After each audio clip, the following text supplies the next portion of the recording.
we see like we're not a team that gives up that easily. We always try to go until the end. So that's admirable, and we have to keep doing that. And now it's just a really bad feeling. And the emotions are really high also in the locker room. So now it's just about.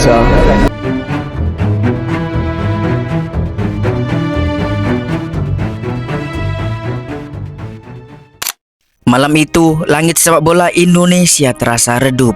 Dari layar ke layar, wajah kecewa terpampang. Kekalahan dari Arab Saudi seolah menjadi badai yang mengguncang kepercayaan kita semua. Komentar bermunculan, amarah membara, dan sebagian mulai kehilangan sabar. Namun di balik kabut kekecewaan itu masih ada bara kecil yang menyala, kecil tapi hangat.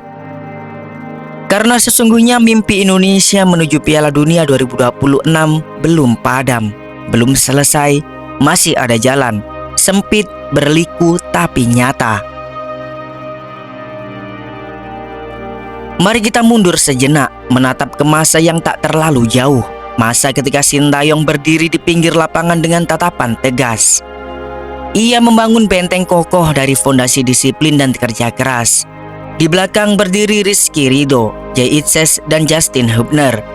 3 batu karang yang menahan ombak lawan tanpa gentar. 8 laga, 7 kali clean sheet. Pertahanan itu bukan sekedar angka di papan skor, tapi simbol dari keteguhan bahwa untuk menang kita tak harus selalu indah. Kita hanya perlu kuat, kompak, dan berani. Sintayong membangun tim ini bukan dari nama besar, tapi dari karakter. Ia menanamkan semangat bahwa Garuda bukan sekedar bermain, tapi berjuang untuk sesuatu yang lebih besar dari diri sendiri. Namun roda waktu berputar dan angin baru pun datang. Patrick Kluivert, legenda asal Belanda, hadir membawa filosofi lain. Ia datang dengan impian besar menjadikan Indonesia berani bermain cantik, menyerang dan menghibur. Sebuah cita rasa total football di bumi Nusantara. Tapi seperti melukis langit dengan warna baru, proses itu tak semudah kata-kata. Patrick Kluivert mencoba duet Jay Itzes dan Kevin Dix di jantung pertahanan. Namun Dix yang sejatinya seorang fullback kanan terlihat kewalahan menjaga ritme. Garis pertahanan kita terlalu tinggi, koordinasi rapuh, dan keindahan yang dicita-citakan justru berubah menjadi ruang bagi lawan untuk menyerang.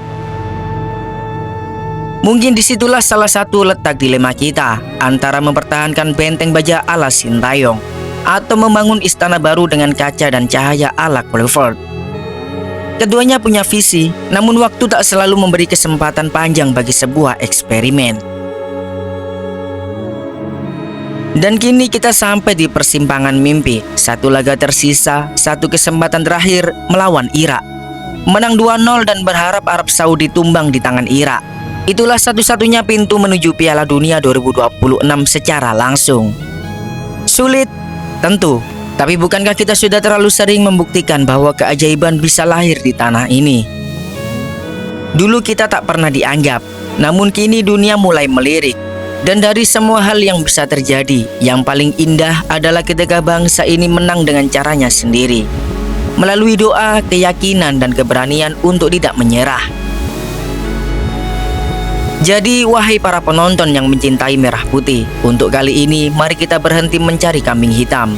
Mari berhenti menunjuk siapa yang salah, karena satu jari yang menuding tak akan membuat bola masuk ke gawang. Yang kita butuhkan kini hanyalah satu arah pandang ke depan, satu suara, satu doa, satu semangat. Percayakan pada Patrick Kluivert dan pasukannya, karena di pundak merekalah mimpi kita bertumpu. Dan siapa tahu dari kaki yang lelah dan hati yang nyaris putus asa, lahirlah sebuah sejarah yang akan kita kenang selamanya. Ingatlah, Garuda pernah jatuh berkali-kali, tapi setiap kali jatuh, ia bangkit dengan sayap yang semakin kuat. Karena Garuda tidak terbuat dari tanah biasa, ia ditempa dari mimpi, air mata, dan cinta bangsa yang tak pernah pudar. Jadi marilah kita satukan doa untuk malam ini, untuk satu tujuan, satu harapan, satu mimpi besar, agar kelak ketika peluit panjang berbunyi dan langit stadion kembali merah putih, kita bisa berkata dengan penuh bangga, kami tidak hanya bermimpi, kami memperjuangkannya. Garuda sedang terbang di antara badai, tapi percayalah, badai bukan untuk menjatuhkannya, melainkan untuk menguji seberapa tinggi ia bisa terbang.